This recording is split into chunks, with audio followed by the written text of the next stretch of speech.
এখন চলে এসেছি শান্তিনিকেতনে। এখানে মেলায় অনেক কিছু পাওয়া যাচ্ছে, চারিদিকে অনেক কাপড় জামা, অনেক হাট বসেছে, খুব বড় করে দেখতেই পারছেন। তো এইখানটায় একজন দিদি আছেন, দিদির দোকানে এসেছি। দিদি ভালো আছেন তো? হ্যাঁ হ্যাঁ হ্যাঁ, আমি ভালো আছি দিদি। অনেক কিছুই আছে আপনার দোকানে। বেজি আছে, বেজি আছে, সে নৌকোর মধ্যে করে। এগুলো একটু তুলে তুলে দেখান দিদি। এগুলো কত করে দিদি?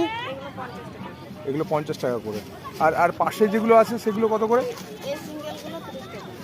এই সিঙ্গেলগুলো 30 টাকা, তাই তো? 30 টাকা, বিরক্ত করুন, ঠিক আছে। আর এইগুলো কোনটা কি আছে? 60 টাকা করে। আর এটা সজারু, তাই তো? এটা কত করে দিদি? আচ্ছা, এগুলো যদি নিতে হয় কোন জায়গায় আসতে হবে? সোনাঝুরি হাট। এটা সোনাঝুরি হাট, তাই তো? এর লোকেশন কি আছে একটু বলে দেন দিদি।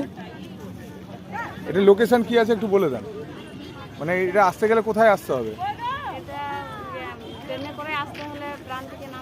প্রান্তিকে নামতে হবে, বোলপুর বাস স্ট্যান্ড, তারপর শ্যামপুর থেকে এই সোনাঝুরি হাট, তাই তো? অনেক অনেক